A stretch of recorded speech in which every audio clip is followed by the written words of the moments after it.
What's going on, guys? ChaseWins.com coming to you for Wednesday, November the 6th. God, man, it seems weird saying that it's November already, but it is what it is. You guys hadn't seen me in a couple of days. You didn't see me for Monday or Tuesday, but as I said last week, I would be doing some traveling on Monday, so I said last week there would not be a free play on Monday. But it's okay. I'm here, so we'll recap what we did. Obviously, we'll recap what we did for Monday and Tuesday, and we've got some topics that I want to kind of leave you in suspense with for what we're going to be doing with our live shows. Now, to give you just a heads up of what we've got going on, we'll get this out of the way first. First, shout out to Patrick. I don't talk enough about this guy. I don't even know if I recapped his plays for the last race.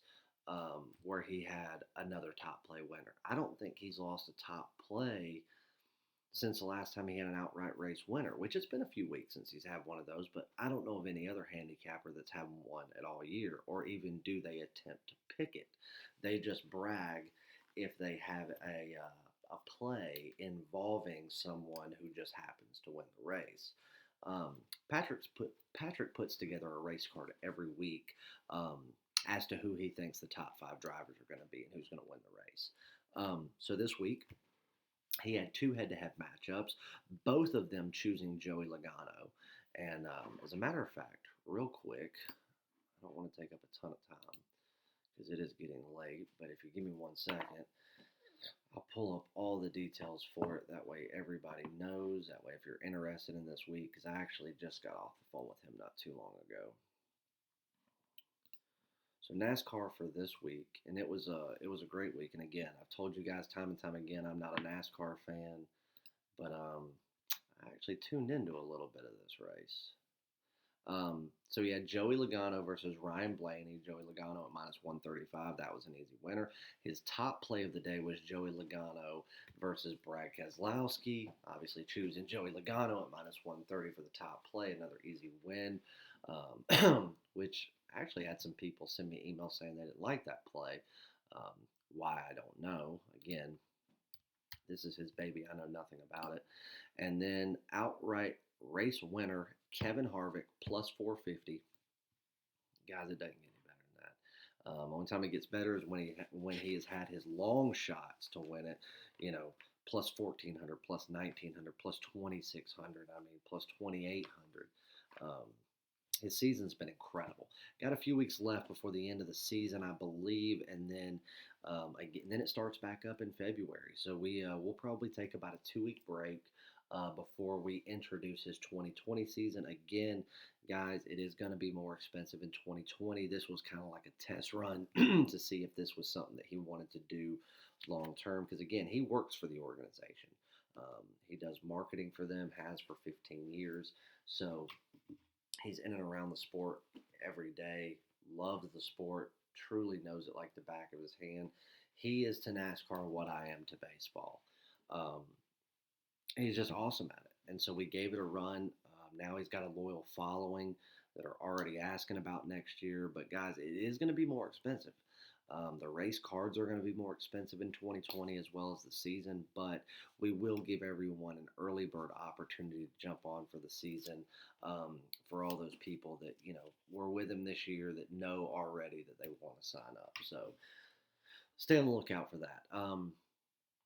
The NHL season, which we'll talk about in a second, I told you that I was not bringing back the $500, and I'm not. I'd be stupid to bring it back. It's just going too well. I mean, it's worth $5,000. So I'm just not going to do that. But I did drop it. I don't know. Maybe I'm feeling generous this week. So there is a very, very hefty discount, about 50% off that I'm going to run through tomorrow. I don't know. I'm just feeling generous. I mean, I'm giving everybody the opportunity to jump on before I raise it back up. Because again, once I raise it back up, people are just going to see what we continue to do, and it's going to sell at full price. But again, if you're thinking about it, do it now before you end up having to pay more. The college basketball season, obviously, I decided to leave that one up for the first few days of it just to kind of let people see what we're going to do, the volume that we play, stuff like that. And then college football and NFL have both been discounted to reflect where we're at in the seasons as far as how much is now done and gone, and then how much of the seasons are left. So a big discount going on in college football. Great week this past week overall, and a great season. Still only a few percent shy of it being our best year ever, which was the goal. We have had a couple of bad weeks in the last month, but again, we've turned that corner and righted our wrongs there. So it's going to finish out just as strong as it started, if not stronger. Obviously, not a great NFL Sunday. And that brings me to the topics, but there is an NFL discount going on also to reflect the time frame as well. Um, I gave away that month package last week. Carol, shout out to that. He has already, I'm not going to say his last name because I don't know if he'd like that or not, but won the month package last week. Been with me for just over a week now, and or just right at about a week now, and is already getting ready to buy a year pass at $4,000. That's, I mean, and again, he bets about 500 a game, and he's already made enough to buy the year all access pass and still be sitting on profit. Guys, we're a week into his free pass. It's the first time he's ever been with me. He knows it's the real deal. Going to be giving away some more free stuff. That was based on likes on videos. We're going to do it now with subscribers and likes and everything. So make sure if you're not subscribed and you watch, hit subscribe, hit the notification button. That way you know if we do go live tomorrow, because that's still up in the air depending on what time I get out of a morning meeting, as well as what I end up doing with college basketball tomorrow or today. So I may not go live, but it's possible. Thursday is a for sure thing. That'll be our extended show, hour and a half to 2 hours. And then I think that's it. Oh, I mean, all sports. Look at all we got going on now. College basketball, NBA, college football, NFL, NHL, everything. 3 days, $50. All sports, premium and daily top plays. $99 gets you 7 days. $400 gets you a month. All sports, all premium plays, all daily top plays, and we're high volume. We win at a very high rate.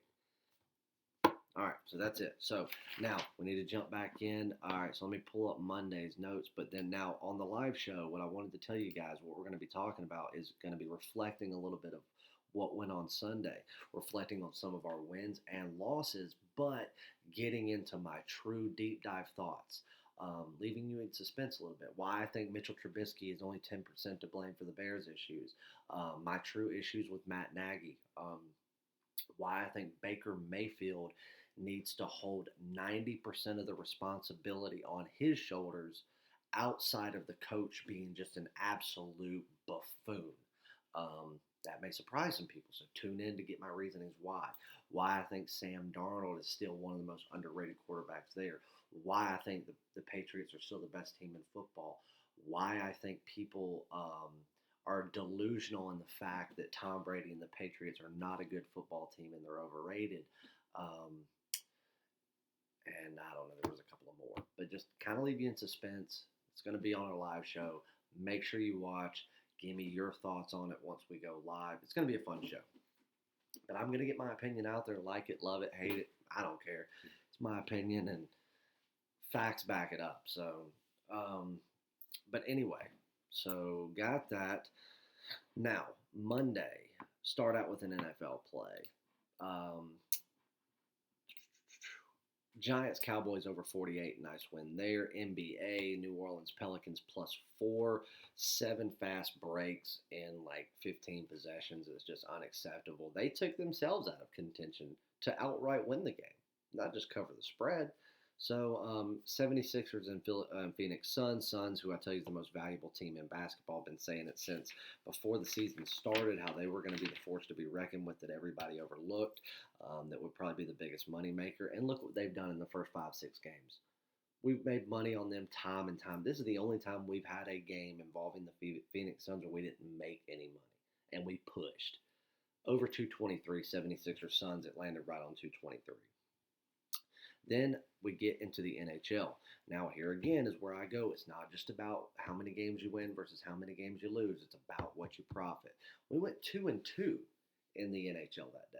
We had a plus money play plus 150 on the Pittsburgh Penguins, and had it not been for a late third period penalty, I truly wholeheartedly believe that they would have beaten Boston and kind of kicked them off that throne, because again, they're due for that loss. Um, and it should have come then. I truly do believe, and I'd make that play over again, but it didn't come through. And then we had the Rangers that didn't come through. That's a game that I still have to go back and watch, which I will early this morning before I head out to my meeting. That way, I can make a final decision as to whether or not I'll be playing the Wednesday night rivalry game, original six matchup in the Garden, Rangers Red Wings. So those were our two losses. One juice, one no juice. Then we had the Arizona Coyotes on the money line, minus 105. Nice win there.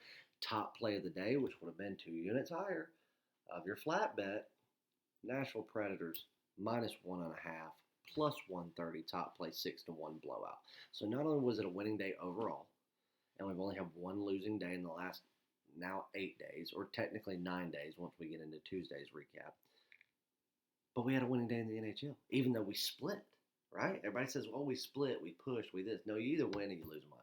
And that's what it comes down to. If you would have gone back to Sunday where we went 1-1 in the NHL, that was the first day that I bet nobody could even tell me the last time we lost money in the NHL. But we went 1-1. We didn't split. We didn't push. We lost juice. That's losing money. Juice is money. So a loss is a loss. We went 2-2 Monday, but we made great money. Made great money overall. Good day. Move on to Tuesday. Big day. NCAA football. Anybody watch the Toledo game? I don't really have to say much. Toledo, they might as well have just minus 6.5. They didn't do it. But we had over 61 in that same game. That was a nice, easy winner. Which should have been the easiest win on the board was Ball State, Western Michigan, under 64. It had all the makings of an under for damn near the entire game. Right there at the end, 2 touchdowns were scored in the last 2 minutes and 50 seconds of the game. And then the final one being an absolute backdoor, which made us lose it by 1 point. Under 64, it got to 65. Hey, you're going to have those sometimes. So we drop some there, right? Going 1-2. But then we get into the NBA. We go 2-1. Oklahoma City Thunder -2. Nice winner. Bulls and Lakers. Now, again, we released all these plays early. They were released about 1 p.m. Eastern time today. We have Bulls Lakers over 214, which I think it opened at 212. By the time tip-off happened, it was all the way up to 218. But whatever you got it at, we went over. Nice, easy winner. Hornets and Pacers under 212.5. We didn't get there. It went into overtime. If it wouldn't have gone into overtime, it would have been a whole different story. But because of that, obviously, it blew by our total. But a winning day in the NBA. We get into college basketball. Now, here's where we go when we start it. And I'm going to tell you this. Don't think that you can't lay high spreads early season college basketball. Is this something that you want to be doing during conference play mid-season when teams know what they can and shouldn't and won't do, yada, yada, yada? No. There's a lot of value in high spreads when you pick the right spots early in the season, pre-conference play. So we will lay them when the time is right. And in this first week, there's no better time as long as you're doing it with the right teams. Memphis Tigers -26, easy winner. Indiana -21, easy winner. Furman Paladins -2, easy winner. Minnesota Golden Gophers -20.5. Again, I don't like laying the hook in college basketball, so we bought it down to 20. But either way, easy winner. Maryland Terrapins -25. That did lose. Can't really fault Maryland. They just, a few minutes to go, they just kind of played down tempo. They did what they needed to do, but of course that did cost us the spread. I mean, we were literally a possession away and it would have covered. So, can't really fault them for it. I just wish they would have played up tempo like they were for another 30 seconds and we'd have got it. But it is what it is. Then our favorite play of the day we did take a loss on. That was the Florida Gators -20. Now that game got up to -21, but here was the problem with that game. Florida could have won this game by 40, but in the first 10 minutes slate of the game, they actually were only winning the game by about 6. And then in about a 5-minute span, there were 18 possessions that Florida had either off of turnover or off of missed shots by North Florida. and out of the first 11, they only scored 2 points. 2 points. I just said one. One possession, 2 points. Now, out of 18, you would have thought Florida they can score half of them. So bare minimum, 18 points, right? 9 possessions. Well, let's take it and say they only did it 5 out of 18. There's still 10 points, and that's an easy cover on this. But they didn't. Now, once they finally got that 2 points in there, and after they blew so many opportunities to easily get this from a 6-point lead to well above into the 20s, they finally open it wide open. They get it up around that 16 to 18 mark going into halftime. But again, that 5-minute period was the kryptonite for them in this game. This game, had they done what Florida would have done any other time had it not been night one, this would have been a 40-point win. Hell, it would have been a 30-point win even if they played second stringers for the last 3 minutes. Sometimes you just got to take it. And you don't know what they're going to do until you run the risk to do it.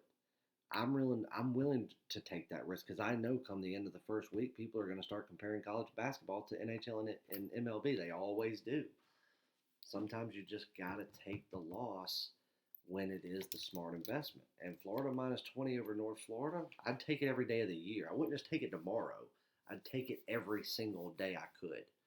If it was available tomorrow, I'd take it 10 times over.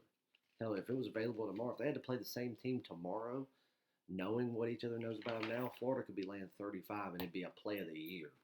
But it is what it is. But a great day overall. Top play winner on the Islanders. And again, it's not about just wins and losses. Even though we won more than we lost, it's about the money that we made. And we certainly turned a great profit. So now let's talk about, because we're already 16 minutes in. This video could have easily been 40 minutes. We'll get into another. I'm going to give you a free play, premium play. A little bit of a high spread. And this is a team that I usually don't like laying high spreads with. But there's a little key factor in this game that I like. So we got Arizona versus Northern Arizona. Arizona laying 22.5 at home. Now, again, I'm not going to lay that hook. I'm going to lay 22. It's a premium play. Obviously, we know it's a complete mismatch as far as talent and athleticism. I don't have to tell you guys. You know, even people that don't even watch a lot of college basketball, only, look at the cliff notes on ESPN. You guys know that. So I'm not going to harp on that.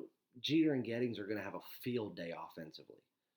Not only are they going to be able to run around the perimeter as if they're the only two on the court, they're going to be able to take those mid-range shots that a lot of times they don't get to take in Pac-12 action because of the size disadvantage that they have to certain teams like your Oregons and your USCs.